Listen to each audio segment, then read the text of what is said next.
Oi, turma, tudo bem? Dando sequência ao nosso estudo, então, da refração, hoje nós vamos falar de três temas: a reflexão total, o dióptro plano e a dispersão luminosa. Bom, retomando então um pouquinho sobre refração aqui, ó. O que acontece com a luz, pessoal, quando ela passa do meio mais refringente, né, onde o índice de refração é maior, para o meio menos refringente, ó, do mais para o menos, né? O rico fica pobre. Afasta, não é isso?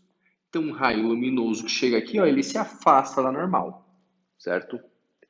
E se eu pegar esse ângulo de incidência aqui, ó, em relação ao normal, e aumentar um pouco? Dessa forma aqui, ó, eu tenho agora um outro raio. Tinha um raio verdinho, agora eu tenho um raio azulzinho. Vocês vão concordar comigo que esse raio vai também se afastar da normal. Então, ele vai sair aqui assim. Então, ó, o raio verdinho, né, se afasta da normal, o azulzinho também. Percebam que se eu aumentar bastante esse ângulo de incidência, vai ter algum ângulo, pessoal, vai ter algum ângulo de incidência aqui, ó, em vermelhinho, que o raio refratado, ele vai sair, galera, ele vai refratar em cima da superfície, certo? Ó, tá aqui.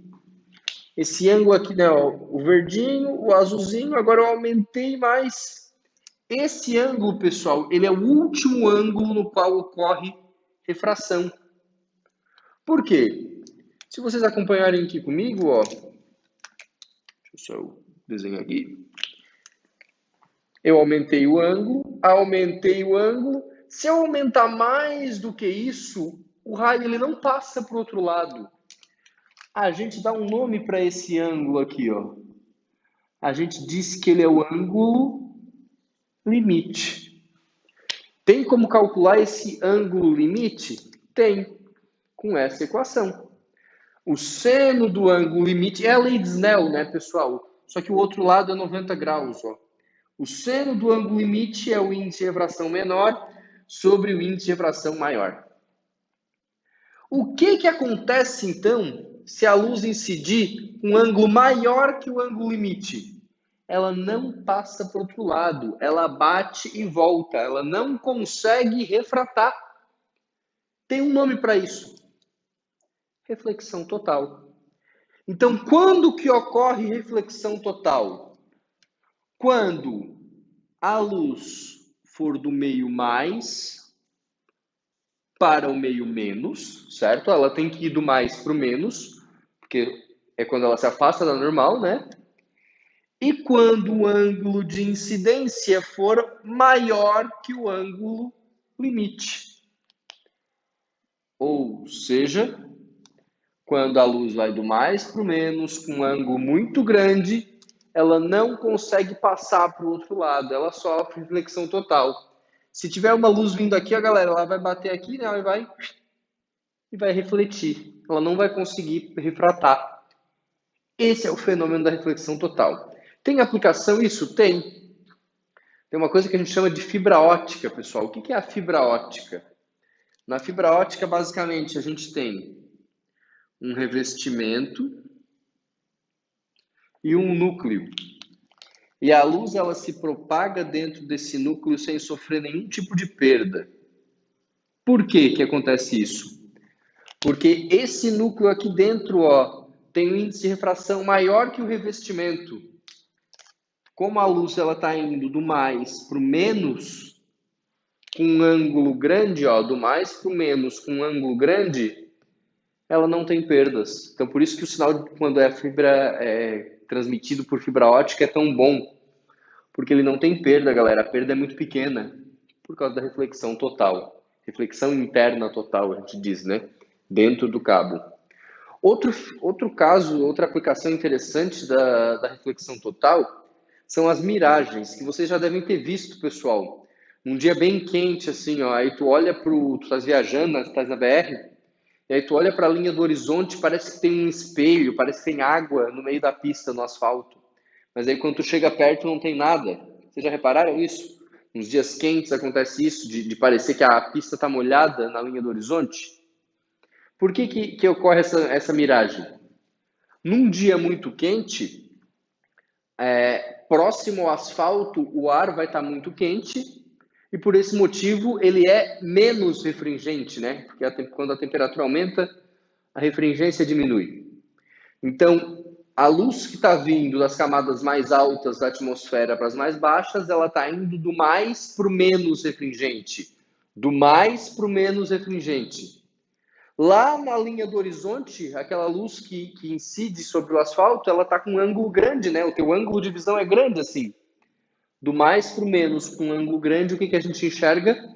Reflexão total. Então, por isso que dá a sensação de como se tivesse um espelho no asfalto, ou água, assim, certo? Parece que brilha o asfalto, por causa da reflexão total, certo? Então, essas miragens, galera, elas têm a ver com esse fenômeno da reflexão total nos dias quentes, né? Assim como o cabo de fibra óptica e assim como vários outros efeitos, certo? Então, quando que ocorre reflexão total? Quando a luz vai do meio mais para o menos refringente, com um ângulo maior que o ângulo limite. Tudo bem? Primeira parte da aula de hoje foi isso aqui. A segunda parte, pessoal, a gente vai falar um pouquinho de uma coisa chamada dióptro plano. O dióptro é a superfície de separação entre os dois meios e agora ela vai ser plana. Basicamente, nós vamos explicar por que ocorre um fenômeno muito interessante. As pessoas mais baixas vão entender do que eu estou falando. Vocês já repararam que quando a gente chega na borda de uma piscina e olha assim, ela sempre parece ser mais rasa do que realmente é? Aquela pessoa que é baixinha, ela olha, dá pé. E nem dá, certo? Por que isso ocorre, pessoal? Isso tem a ver com a refração. Imaginem o seguinte, eu tenho a luz indo do meio mais para o menos refringente, ou seja, eu estou olhando para dentro da água. Os raios de luz eles estão saindo da água e vindo para o meu olho, certo? Então, do mais para o menos refringente, né? A água é mais e o ar é menos refringente. Quem está meio boiando com esses mais e menos, pessoal, preste atenção na aula anterior, né? Ó, na aula passada eu falei para vocês, mais é índice de refração maior, menos é índice de refração menor, né? Refringente, eu falei o que era refringência e tal. Bom, beleza. Então eu estou aqui, ó. Aqui está o observador. Vou desenhar um olhinho aqui, ó. Aqui está o observador. E eu estou olhando para o peixinho que está dentro da água. O que vai acontecer? O raio de luz sai do peixinho, só que ele passa do mais para o menos. Então ele se afasta da normal e chega no meu olho. Só que o meu olho ele não estudou física, certo? Ele não sabe disso. Basicamente, pessoal, o que o nosso olho faz é o seguinte: ele projeta uma imagem através do raio que chegou nele. Tá aqui essa imagem aqui, ó. Ou seja, o peixinho está aqui, mas eu vou ver ele aqui. Assim como quando tu olha para a piscina, ela parece ser mais rasa, é porque o fundo da piscina está aqui, ó. Mas tu tá vendo ela aqui, devido à refração. Lembra na outra aula que eu botei uma caneta dentro de um copo com água, pessoal? É isso aqui que acontecia com a caneta, né? Por isso que ela dá aquela sensação que ela tá meio quebrada e tal. Então, na verdade, a gente tem essa distância grande, eu vou chamar aqui ó, de Dzão do peixe, galera, até o dióptro, até a superfície da água. E essa distância pequena que eu vou chamar de Dzinho, a distância menor, né? Da imagem do peixe até a superfície da água. Dá para calcular essas distâncias? Dá. Elas são proporcionais ao índice de refração, ou seja, distância maior sobre distância menor é igual índice de refração maior sobre índice de refração menor. Nesse caso, o índice maior é o da água, né? E o menor é o do ar, ó. Dzão sobre Dzinho, N maior, N menor. Maior, menor, maior, menor, né? É uma proporção. Tudo bem? Observem também que essa imagem ela se forma com o prolongamento do raio, né? Aqui não é o prolongamento que a gente fez. Ou seja, ela é uma imagem virtual. Lembram lá dos espelhos? O que é uma imagem real? O que é uma imagem virtual? Essa é uma imagem virtual, ok? Só que eu posso ter o caso contrário também, não é tão comum, né? Mas imagine que tu está dentro da água olhando para um passarinho. Percebam que eu sou muito bom desenhando passarinhos, né? Faltou só o bico aqui, peraí. Deu. Essa é uma galinha, troço louco. Então tá aqui o passarinho, galera. E aqui tá o observador, ó. Eu tô dentro da água agora olhando o passarinho. O ar é menos refringente, a água é mais refringente. Então, para eu conseguir olhar o passarinho, o raio de luz que sai dele vai passar do menos para o mais. Então, se aproxima da normal, não é? O meu olho não sabe disso. O meu olho vai projetar uma imagem desse passarinho aqui em cima. Agora mesmo o passarinho vai ficar horrível, né? Tá aqui a imagem do passarinho, ó. Certo? Então percebam que se eu estiver fora da água olhando para o peixinho vai parecer estar mais perto, certo? Está mais raso. Agora, se eu estiver lá dentro da água olhando para o passarinho, ele vai parecer estar mais alto do que ele realmente está. Então, se um dia vocês estiverem pescando com uma lança um peixe, ou jogando de dentro de água lanças em passarinhos, saibam que vocês têm que, no peixe, galera, jogar um pouco mais embaixo, né? Porque tu vai ver ele aqui, na verdade ele está aqui. E no passarinho, jogar também embaixo, no caso, né? Porque tu vai ver ele aqui, ele vai estar aqui. Certo? Agora, só percebam o seguinte, tá? Ó, essa distância é menor, né? E essa é a distância maior, ó. A imagem, galera, fica uma distância maior agora, né? Aqui, a imagem se aproxima do dióptro. E aqui ela se afasta. Então, Dzão sobre Dzinho, ele maior, ele menor. Só que observem que agora quem está mais longe é a imagem, certo? Então tem que ter bastante cuidado aqui. Novamente, né, isso também é válido, que a imagem aqui, ela também é uma imagem virtual, ok? Então tá lá, reflexão total tá ganho, dióptro plano tá ganho, pessoal. Tá aqui a equação do dióptro plano, ó, certo? Vale para os dois casos.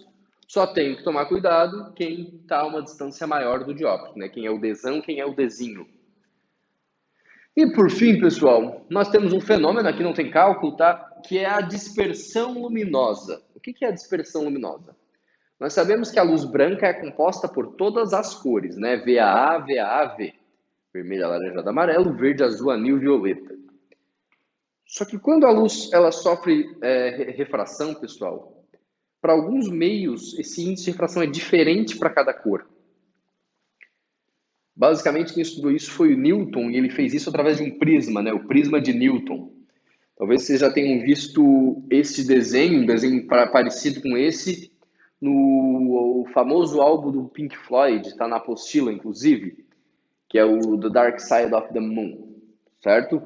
O que acontece aqui? O fenômeno da dispersão.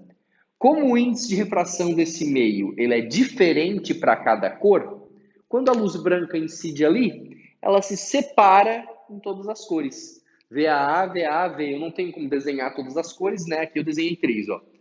O vermelho, o verde e o azul, certo? Então, a dispersão luminosa, pessoal, ocorre quando a luz branca sofre refração e se separa em todas as cores. Basicamente, essa separação, pessoal, ela está relacionada com a frequência, tá? Aquela cor que mais desvia,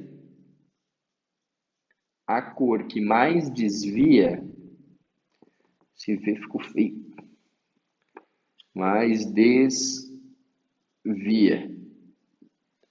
é a que tem maior frequência, tá? É a que tem maior frequência. E quem é que tem maior frequência? O violeta, não é? VAA, VAV. Então percebam que basicamente o desvio vai ser assim, ó. Então do vermelho, alaranjado, amarelo, verde, azul, anil, qual é a que mais desvia, a que tem maior frequência, que é o violeta, certo? Então, ó, vermelho, alaranjado, amarelo, verde, azul, anil, violeta. Nessa ordem que vai ocorrer o desvio, tá bom? Observem também que isso tem a ver com o arco-íris, né, galera? O arco-íris tem a ver com a dispersão luminosa. Basicamente, a luz do sol incide nas gotas de chuva ali, de forma bem simplificada, né? E ao passar pelas gotas de chuva, ocorre esse fenômeno da dispersão. E aí o que a gente vê no céu são as cores separadas, né? As cores do arco-íris. Tudo bem? Então, reflexão total, dióptro plano e dispersão luminosa. São as três principais aplicações aí do estudo da refração, que é o que a gente está trabalhando nesse momento. Show de bola? Espero que tenham compreendido a aula de hoje, pessoal. Finalizamos aí mais uma etapa do estudo da ótica. Entrem em contato se tiverem dúvidas. Um abração aí para vocês e até mais.